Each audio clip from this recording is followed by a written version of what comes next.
ըստ այդ փաստաթղթի Արցախը հայկական էր մնում։ Եվ հիմա չոր մնացորդը հետևյալն է, որ Արցախում հայ չկա։ Ասում եք, բա ես վախեցել եմ, ունեիք բարձր լեգիտիմություն այդ ժամանակ, եւ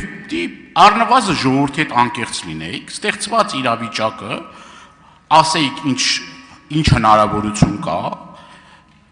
եւ դուք եք հրապարակում գոռում, ասում, որ տենց մի հարց չկա, որ առանց ձեզ չքննարկվի։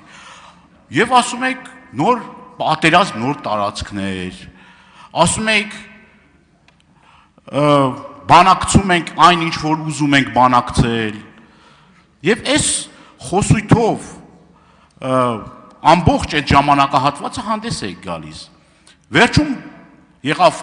աղետալի մի պատերազմ, եւ գործընկերս ճիշտ ասես, պատերազմից հետո էլ ասում եք Շուշի եւ Հադրութ դեօկուպացիա, դրա մասին եք խոսում։ Եվ դուք որպես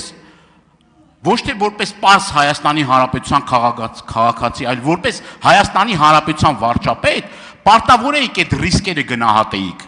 Պարտավոր եք ստեղծված իրավիճակում ճիշտ վերլուծություն անելու, հնարավորությունները գնահատելու եւ ինչքան էլ որ ցավոտ լիներ, այդ ցավոտ հարցերին պատասխանելու։ Դուք սովորական պարզ քաղաքացի չէիք։ Դուք Հայաստանի Հանրապետության վարչապետն էիք, եւ պատերազմից առաջ, եւ պատերազմից հետո։